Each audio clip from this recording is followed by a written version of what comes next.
The silence of the Idaho foothills was a heavy blanket Elias Vance had wrapped around himself for years.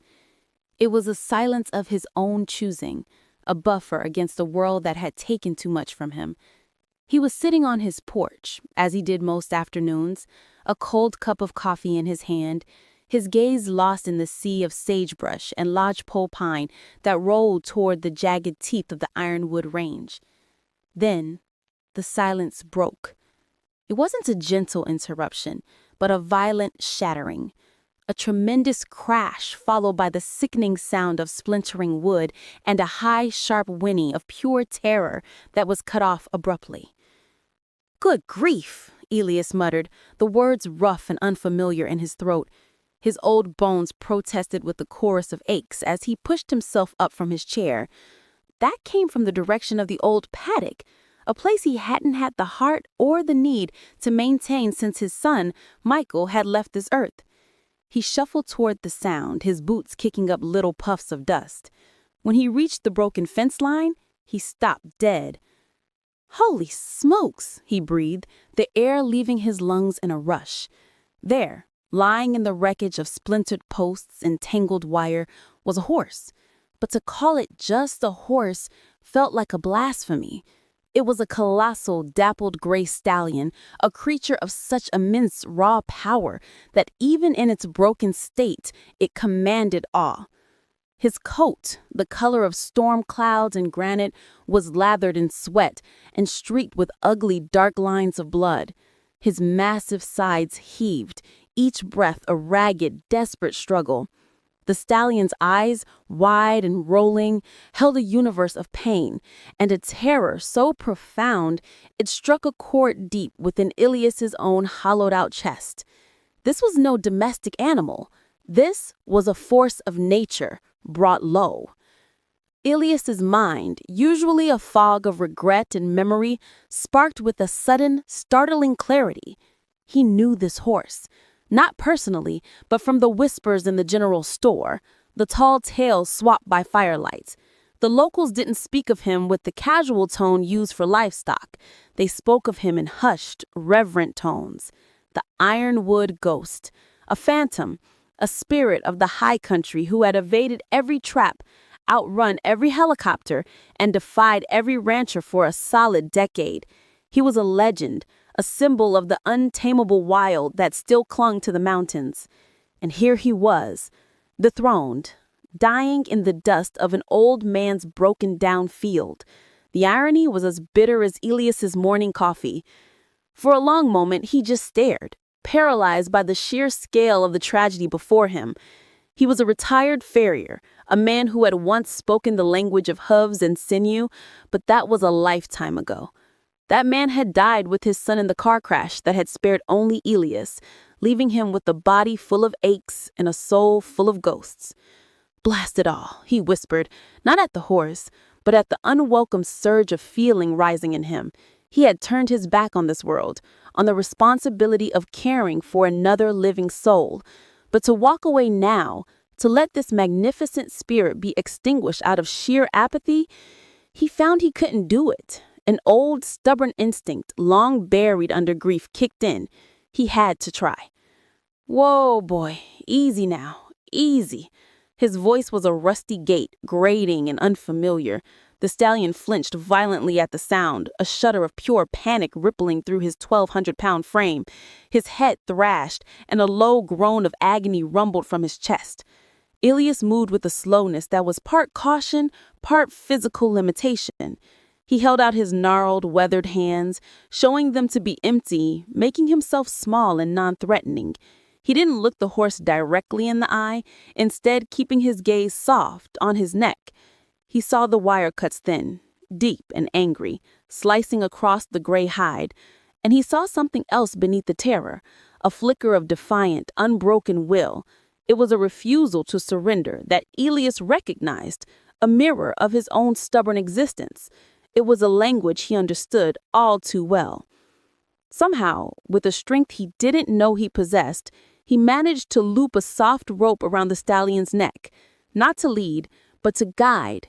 With a groan that came from the depths of his own weary spirit, He encouraged the giant to his feet. Step by painful step, they moved toward the old barn, a cavernous structure that smelled of dust, dried hay, and forgotten dreams. "Well, I'll be," Elias muttered as they crossed the threshold. He was back in it, the world of life and pain and responsibility. He had just volunteered for a burden he wasn't sure he could carry. Inside, under the dim light filtering through the cracked boards, Elias got a better look. The gash on the shoulder was deep, probably from a sharp branch during his blind flight, and it was festering, hot to the touch. But the other marks, "Geez Louise," he breathed, his blood running cold. These were no accidental scrapes. They were the precise, cruel lines of barbed wire. Fresh, too. Someone hadn't just tried to catch the ghost. They had tried to ensnare him, to cut him down with a deliberate, malicious intent. This wasn't the work of the Bureau of Land Management. This was something darker. As the horse, whom he now mentally named Granite for his unyielding strength in storm cloud color, slept fitfully, Elias pieced together the legend. The ghost kingdom was the vast, roadless wilderness of the Ironwood primitive area. His herd was small, maybe a dozen mares and their offspring, and they were as elusive as mist. He was a master of his domain, knowing every hidden seep, every canyon that could swallow sound, every ridge that offered a vantage point for miles. A king without a crown, answerable to nothing but the weather and his own instincts. But the world had been changing at the foot of his kingdom. A new corporate hunting outfit, Summit Peak Outfitters, had bought up a patchwork of old grazing leases. They catered to wealthy clients who paid a fortune to trophy hunt elk and mule deer. They didn't see the wild horses as a symbol of freedom. They saw them as competitors for grass and water, as unpredictable elements that could spook their prized game. Their leader was a man named Jeb Hawk Hawkins, a figure as sharp and predatory as his namesake. He had declared the ghost a problem and had publicly vowed to solve it. Hawk's men had started with intimidation. They used fleets of roaring ATVs and souped-up side-by-sides to run the herds, to fracture their cohesion, to drain their spirit. Granite had outrun them with ease, his powerful legs eating up the miles.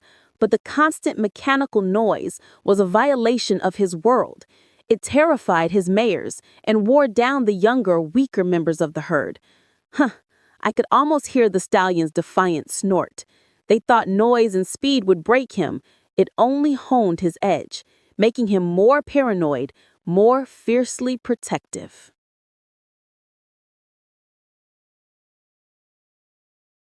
When herding failed, Hawk resorted to treachery.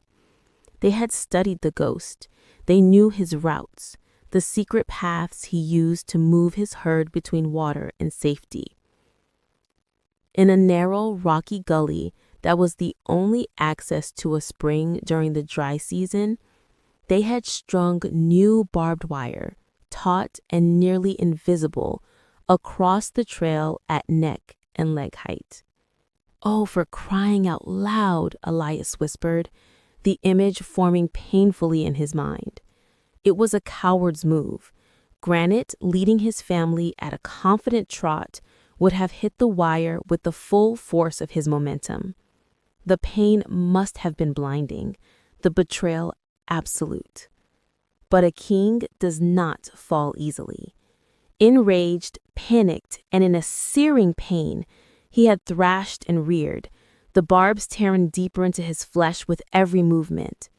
He'd torn himself free, leaving strands of his own hide and hair on the wire.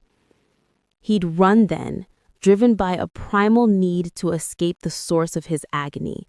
He ran for miles, his world reduced to a red haze of pain, his great heart hammering against his ribs, until the last of his strength was spent and he collapsed through Elias Vance's fence. He had run himself to the very brink of death, his final act of defiance leading him to the one place he might be saved. Elias didn't sleep that first night. He worked by the dim glow of a hanging lantern. His hands, though scarred and stiff, remembering their old craft. He cleaned the wire wounds with a meticulous care, clipping away the matted hair, flushing out the dirt, applying salve. He administered a powerful antibiotic from his dwindling veterinary kit and set up an IV to drip fluids into the dehydrated body. Granite was too weak to offer more than a token resistance, his spirit seemingly as battered as his body. Every flinch, every shuddering breath felt like a judgment on Elias's own self-imposed exile. "Good Lord," he murmured, wiping sweat from his brow, "the sheer will to live in you." Days blurred into a week. Elias named him Granite, officially, a name that spoke to his strength and his enduring spirit. He'd spent hours sitting on an upturned bucket in the stall, not speaking, just being a quiet, consistent presence. He'd hum old country tunes, the same ones he'd hummed to Michael when he was a boy. It was a one-sided conversation, an offering of peace. Then, one quiet afternoon, as Elias was carefully applying a fresh poultice, Granite, without even opening his eyes, slowly shifted his great head and rested his heavy muzzle on the old man's worn leather boots. It wasn't a nuzzle, not quite. It was a weight, a surrender, a silent communication that said, "I accept you. I trust you." "Wow," Elias whispered, a lump forming in his throat. It was the first crack in the dam of his own grief. The peace of the ranch was shattered by the unfamiliar growl of a modern, dust-covered SUV. A woman with a determined look in her eyes and a pair of high-powered binoculars around her neck stepped out. Dr. Aris Thorne, a wildlife biologist from the State University. She'd been studying the Ironwood herd for her PhD, tracking them, documenting their social structure. "Elias Vance?" she said, her voice a mix of awe and disbelief as she saw him emerge from the barn. "I heard a rumor at the diner. I've been tracking his signal for days. I can't believe it. You're the one who found him." "Well, shut my mouth," Elias grunted. The outside world had found them. Aris confirmed Elias's darkest suspicions. Hawk's outfit was not just a nuisance, they were a real and present danger. She showed Elias photos on her camera of the wire snares she'd found and cut down, of the herds being harassed by vehicles. She brought with her stronger, more modern medicines and a deep well of scientific knowledge, but she was smart enough to see the magic at work in Elias's barn. She deferred to his quiet, grounded wisdom, his innate understanding of the equine soul. An unlikely trio was formed: the reclusive old man, the driven young scientist, and the ghost of a horse who was slowly becoming real. As Granite's body healed, his true personality began to shine through the layers of pain and fear. He was devilishly clever. Elias came out one morning to find the stall door unlatched and Granite standing placidly in the barn aisle, looking immensely pleased with himself. He learned to hide his bitter pills in a cheek and spit them out later when he thought no one was looking. "Good grief, you're a character, aren't you?" Elias found himself saying, a rough, unexpected laugh escaping his lips. It was a sound he hadn't heard in years. The horse wasn't just healing Elias's body by giving him a purpose. He was mending his spirit with these small, joyful interactions. The day came when Granite was strong enough to be led into the small, secure pasture. Elias's heart hammered against his ribs like a trapped bird. This was the moment of truth. What if the call of the wild was too strong? What if he saw the open sky and the distant mountains and simply ran, crashing through the fences, re-injuring himself? But Granite walked slowly to the center of the enclosure, his head held high. He sniffed the air, his nostrils flaring, taking in the sense of his home range. He turned a full circle, his gaze sweeping the horizon. Then he turned and looked directly at Elias, who was holding his breath by the gate. He let out a soft, blowing sound, lowered his head, and began to graze on the fresh, green grass. Wow, Elias breathed, a wave of relief and something akin to love washing over him. He had chosen to stay. Of course, it couldn't last. A week later, a gleaming, too-clean pickup truck pulled up and Jab Hawkins himself stepped out. He was all smiles and snakeskin boots, his eyes as cold and calculating as a predator's. "Here you got yourself a trophy, old-timer," he drawled, his voice slick as oil. "That there is a dangerous pest, been destroying my clients' hunts for years. I've got a state permit to cull problem feral horses. I'm doing you a favor by taking it off your hands."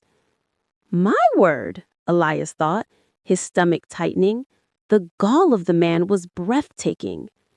Elias, who hadn't stood up to anyone since the funeral director tried to sell him an overly ornate casket, felt a fire ignite in his belly. He straightened his stooped shoulders, and when he spoke, his voice was low and carried a steel that surprised even him. "He's not a pest," Elias said, his eyes locked on Hawk's. "And he's not yours. He walked onto my private land of his own accord. He's staying here by his own choice." Hawk's smile didn't falter, but it didn't reach his eyes. "We'll see what the law says about that, old-timer."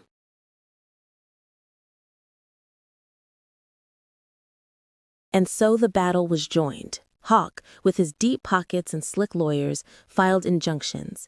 He argued the feral horse was a destructive invasive species on public land, and that its presence on Elias's property was a temporary fluke, not a change of status. He produced blurry photos claiming Granite's herd was overgrazing sensitive areas. Elias and Aris fought back. They gathered affidavits from other ranchers who respected the wild herds. They presented Aris's scientific data on the herd's sustainable size, and they argued passionately that Granite had found a permanent sanctuary and was now a resident animal protected by the laws governing private property. The case became a local sensation, a symbol of the Old West clashing with the new. "Geez," Elias would grumble, reading the legal documents. "All this fuss over one horse's right to exist?" Hawk, frustrated by the slow grind of the legal system, decided to force the issue. One of his men, a weaselly-faced character, pretended to be a volunteer from a horse rescue, gaining access to the property under false pretenses. That night, he slipped back, armed with a high-powered tranquilizer dart gun. His plan was to sedate Granite and haul him away, creating a fait accompli. But he had underestimated the stallion's wild-honed senses and the depth of the bond he shared with Elias. The man had barely crept into the pasture when Granite sounded the alarm, a piercing, furious whinny that tore through the quiet night and shot Elias from a dead sleep. Holy smokes! Elias grabbed his old shotgun from the rack and burst out of the house. The confrontation was short and terrifying. The intruder, faced with a very awake, very angry old man and a thrashing, enraged legend of a horse, dropped his dart gun and fled into the darkness. The attempted theft made the front page of the local paper and forced a judge's hand.